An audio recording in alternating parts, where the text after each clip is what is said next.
आज मैं आपको एक भारतीय राज्य त्रिपुरा के इतिहास के बारे में बताने जा रहा हूँ। शायद आप में से बहुत से लोग त्रिपुरा के इतिहास के बारे में नहीं जानते होंगे, तो मैं आपसे कहता हूँ कि आप इस वीडियो को शुरू से अंत तक देखें। त्रिपुरा 15 अक्टूबर 1949 से पहले एक स्वतंत्र देश था। लगभग 184 तिप्रासा राजाओं ने इस देश पर शासन किया। देश मूल रूप से तिप्रासा जाति का था। देश पहाड़ों से घिरा हुआ है और नदियों, नाले और हरे भरे जंगल है। लेकिन आज मैं त्रिपुरा राष्ट्र के एक वीर योद्धा महाराजा विजयमाणिक्य द्वितीय के बारे में ही बताऊंगा। विजय का जन्म देवमाणिक्य के पुत्र के रूप में हुआ था, जो स्वयं प्रसिद्ध दंडमाणिक्य के पुत्र थे। जब वे एक बच्चा था तो विजय के पिता की हत्या ब्राह्मण लक्ष्मी नारायण और देवकी एक रानियों द्वारा की गई थी, जिसने बात के बेटे को रखा था। सिंहासन पर इंद्रमाणिक्य प्रथम विजय को स्वयं बंदी बना लिया गया था। हालांकि बाद में उन्हें सेना के कमांडर दत्तानारायण द्वारा मुक्त कर दिया गया, जिन्होंने लक्ष्मी नारायण की हत्या के बाद 1532 में उन्हें राजा घोषित किया गया। रासमाला के अनुसार विजय शुरू में सेनापति के संरक्षण में थी, जिसकी बेटी से उसने शादी की थी।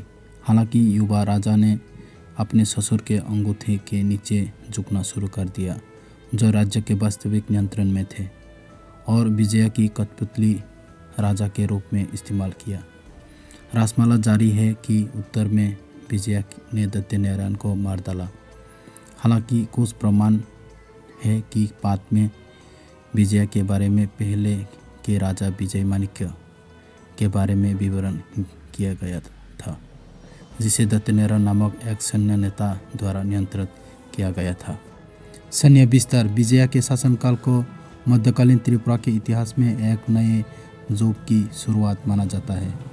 दत्तानारायण की मृत्यु ने राज्य के प्रशासन में एक प्रमुखों के महान प्रभाव को कम कर दिया, जिससे विजय को अपने स्वयं के व्यक्ति में कार्यकारी शक्ति को मजबूत करने की अनुमति मिली। इस प्रकार वे अपनी पर्याप्त सैन्य महत्वाकांक्षा को प्राप्त करने पर अपनी पूरी ऊर्जा केंद्रित करने के लिए मुक्त हो गया।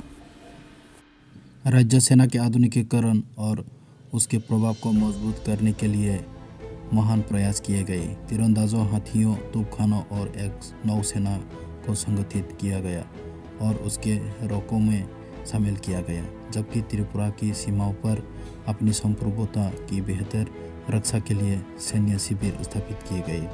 पूरे भारतीय उपमहाद्वीप में होने वाले एक प्रवृत्ति के अनुसार विजय के शासनकाल में के दौरान घुड़सवार सेना का एक अभिन्न अंग बन गया, जिसमें अफगान सैनिकों की स्थापना हुई थी।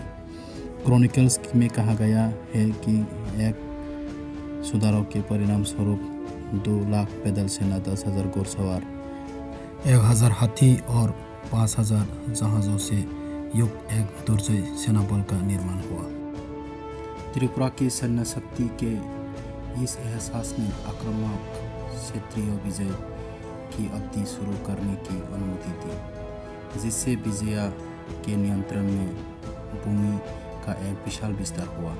सिलेट और जयंतिया क्षेत्रों पर विजय प्राप्ति की गई और राज्य में शामिल किया गया। हालांकि विजय की अपने देशवासियों के हार के परिणाम स्वरूप उनकी सेना में अफगानों ने विद्रोह कर दिया। 1,000 पठान घुड़सवार चट्टगांव की ओर भर गए। विद्रोहियों को जल्दी पकड़ लिया गया और विजय ने उन्हें 14 देवता की वेदी पर बलिदान कर दिया।